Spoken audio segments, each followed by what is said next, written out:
Halo guys, kembali lagi dengan gua Ali dan gua mau bahas sesuatu nih sekarang, yaitu sebuah laptop gaming dari Asus ROG yang sebenarnya ini udah nggak bisa lagi nih disebut hanya sebuah laptop gaming. Tapi mungkin biar gampang ngebedain jadi ya biarkan pakai branding gaming aja gitu. Karena di tahun 2024 ini harusnya setuju ya, gua, lu, kalian semua beli sebuah laptop yang harganya sudah di kelas berat, nggak sekedar buat main game aja kan. Bahkan sudah banyak yang mengiyakan laptop gaming terbaru dan kenceng, nggak akan gimana-gimana buat nembusin performance kebanyakan game. Ya mungkin 90% pakai spek di bawahnya, bahkan laptop gaming entry level sekarang pun masih playable. Ditambah sekarang juga kan, zaman udah beda. Kalau dulu kan zaman gua sekolah, gua beli laptop alasan buat belajar, tapi ujung-ujungnya main game doang. Sekarang kayak apa-apa kalau nggak di HP belajarnya, ya di laptop kan. Jadi ya sebenarnya kalau kita lihat lagi, laptop itu udah semakin kuat, udah nggak bisa dibilang laptop gaming doang lagi. Nih kayak si Asus ROG ini ya, Strix G16 tahun ini 2024 ini adalah laptop gaming. Jelas juga dari fitur-fitur gamingnya ini sangat-sangat mumpuni. Cuma balik lagi, hari ini laptop gaming di atas 20 juta udah nggak cuma bisa dipakai buat main game aja. Di kita tes aja buat game Cyberpunk 2077, setting rata kanan, ray tracing nyala, frame generation nyala, DLSS-nya juga masih bisa di 100 fps nih Pak.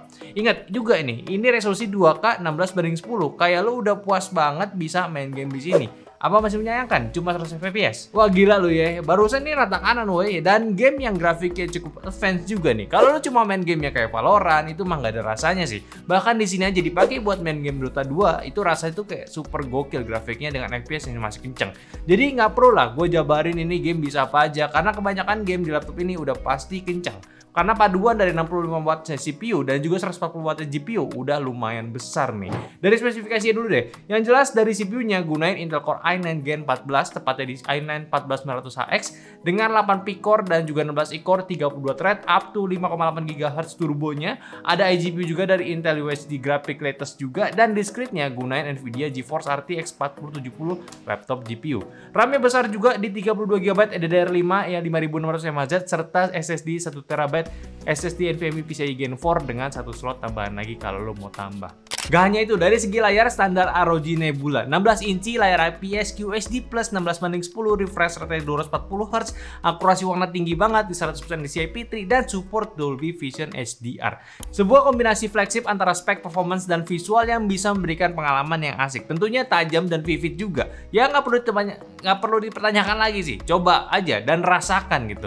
Kalau bisa lu bandingin sama laptop lama kalian. Makanya laptop gaming sekarang agak sayang kalau nggak diutilize selain main game. Ya walaupun nggak apa-apa juga kalau lu beli ini cuma main game doang. Tapi kalau lu mau tahu apa aja kegunaan yang cocok selain main game sih ya lu bisa bayangin aja. Misal lu mau ngedit video yang kompleks, jelas bisa. Dengan spek yang udah kelas atas dan terbaru juga, kita tes Adobe Premiere benchmark render kita, bisa dapat skor render yang cepet juga. Dan nggak sampai itu aja, lu pun bisa ngedit video dengan lancar untuk scrubbing timeline-nya yang jauh lebih kompleks. Cocok juga buat kreator yang suka gunain layer-layer video A-roll dan juga B-roll, atau bahkan tambah motion graphic dari Adobe Premiere After Effects punya. Plus jangan lupa, dari layar ini harusnya tanpa external monitor pun udah cukup. 16 inci udah cukup besar, resolusi QHD, nggak full HD doang, serta rasio modern. Workspace yang bisa lu dapetin di sini, buat gua pribadi yang emang appreciate akan hal ini sih, ini suatu kelebihan yang nggak lu dapet di laptop biasa lagi. Lu nggak harus pakai monitor tambahan buat dapetin space kerja digital yang lebih luas. Even kalau lu masih mau ya harusnya sih ya, kalau lu udah bisa beli laptop ini ya beli aja gitu. Gua rasa lu mampu juga beli monitor tambahan. Gak sampai itu aja, ada beberapa tes yang kita cobain juga buat segi produktivitas. Kayak si 3D modeling ini ya, di Blender pun di tes BMW cuma makan waktu 17 detik aja, cepet banget. Ya gue bukan 3D modeler, so gue nggak tahu secara advance itu speknya bakal seperti apa. Tapi gue yakin dengan spek seperti ini sangat capable. Dan lu bisa explore lagi kayak kerjaan industrial kayak AutoCAD, Inventor, CATIA, SolidWorks. Ya kalau kalian suka desain bangunan atau objek real, mungkin lu bisa manfaatin bentukan laptop kayak gini. Sama yang lagi trending saat ini yaitu penggunaan AI. Nah di sini mungkin juga developer juga bisa manfaatin untuk ngembangin teknologi AI-nya. Apalagi udah berbasis AI gitu ya. Ya bisa lah coba pakai laptop ini. Maaf juga nih, gue nggak paham soal ini nih. Tapi yang pasti buat manfaatin di pekerjaan basis AI, GPU-nya pun udah sangat mumpuni karena udah punya TensorFlow yang udah oke. Gue sekedar tes Stable Diffusion aja, nggak ngebutuhin waktu lama, dan juga untuk testing OpenVINO buat breakdown melodi sebuah lagu pun cukup cepat. Jadi ya mungkin lu para developer developer bisa manfaatin teknologinya. Ya emang jelas sih, untuk laptop gaming sekarang tuh ya penggunaan nggak sekedar gaming aja nih sekarang. Dan memang sejalur juga lah, butuh main game yang gila experience-nya, immersive gitu, membutuhkan komponen hardware yang lebih advance, lebih mahal juga. Cuma ya semakin advance teknologi, ya semakin banyak potensi yang digunakan, kayak tadi gue sebutin untuk beberapa contohnya. Makanya semakin jelas juga untuk laptop gaming sekarang, contohnya ROG Strix G16 ini tuh ya, kayak nggak melulu harus lu beli karena lu suka game, dan nggak harus gaming looks juga. Sekarang lebih profesional, biar untuk digunakan di ranah profesional pun lu tetap keren dan nggak aneh dilihat sama tim atau bahkan ke klien kerjaan kalian. Namun fitur flagshipnya pun ini tetap komplit untuk segi gamingnya. Seperti portnya di sisi kanan ada 2 USB A 3.2 Gen 2, kirinya ada DC port LAN HDMI 2.1, 2 USB-C, yang satunya 3.2 Gen 2, yang satu Thunderbolt 4, sama ada audio jack. Ya awalnya gue heran kenapa nggak di belakang aja itu portnya, kayak laptop gaming powerful lainnya. Ternyata ya buat fitur pendinginnya nih ada tujuannya gitu. Jadi untuk persoalan normal, dia itu gunain 3 fan teknologi, yaitu 3 kipas di dalamnya dengan total 7 heat pipes. Ini digunain buat maksimalin pendingin laptopnya, apalagi makin sekarang makin tinggi performance-nya. Tapi tenang, max fan-nya pun nggak seberisik yang kalian bandingin, maksudnya yang biasa kalian rasakan, dan jalannya pun ketika digunakan pekerjaan berat aja. Pas biasa sih nggak bakalan aktif kipasnya.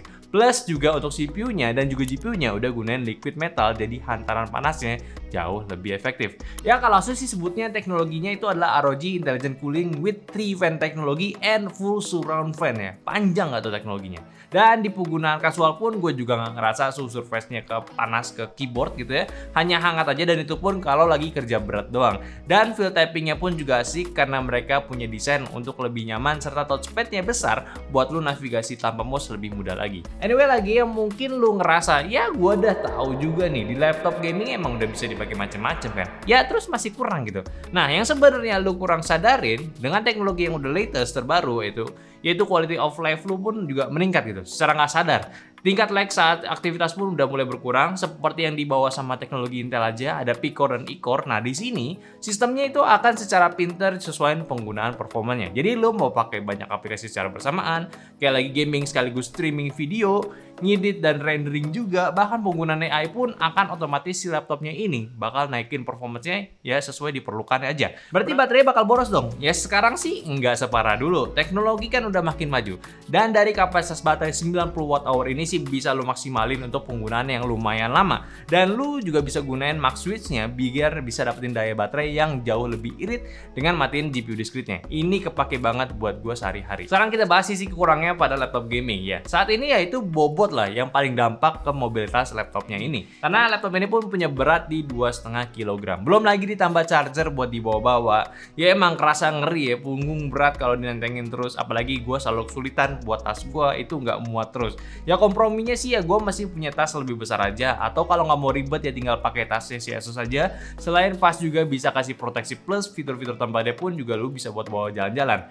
Ini oke sih, jadi lebih nyaman buat bawa laptop sebesar ini. So balik lagi, ini adalah sebuah laptop gaming yang emang gaming centric banget, performance dan juga desainnya. Bahkan dengan klaim best in class gaming laptop juga ini nge-state kalau lu pengen nyentuh puncaknya gaming, mungkin salah satu step lu sebelum yang pindah ke atas ya, pakai spek ROG yang satu ini. Serta inovasi Asus buat standarisasi laptop gaming yang sekarang semakin gila, mereka kan udah ngebawa yang namanya ROG Nebula Display tadi untuk layar, dan juga Intelligent Cooling untuk pendinginannya, biar nyaman gitu, bisa main gaming di waktu yang lebih lama lagi. Plus ada customisasi performance-nya lewat Armoury Crate juga, yang fiturnya biasa kita selalu mention di tiap video bahas di laptop ini. Tapi tetap buat gue pribadi, laptop seperti ini lu punya banyak potensi yang bisa lu lakukan. Asli sayang kalau lu cuma maksimalin buat main game aja. Lu bisa rasain semuanya dari sebuah laptop gaming. Dan prediksi gue pun makin lama branding laptop gaming akan geser juga, dan laptop gaming akan perlahan menjadi laptop yang full power aja. Jadi untuk kerja instead lu pakai PC doang ya, opsi sekarang yang paling bener ya kerja lebih baik pakai laptop gaming.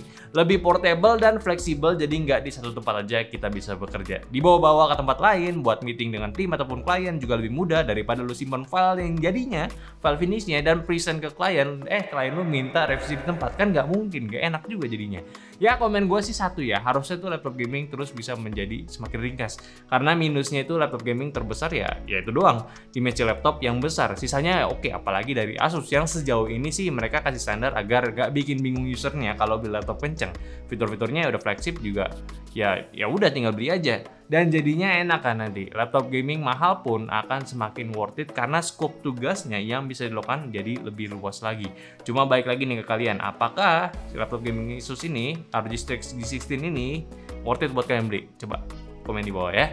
Oke, mungkin aja pembahasan gue dari ROG Strix G16 tahun 2024 ya. Tolong bantu juga share video ini ke teman-teman kalian yang lagi butuh laptop bagus buat kerja sekaligus main game juga, atau buat main game doang, silahkan naik aja ke video ini. Dan jangan lupa untuk follow semua sosial media kita yang ada di Instagram, Twitter, Facebook, Discord, yang semua linknya di deskripsi. Dan yang terakhir, sampai jumpa videonya selanjutnya. Bye!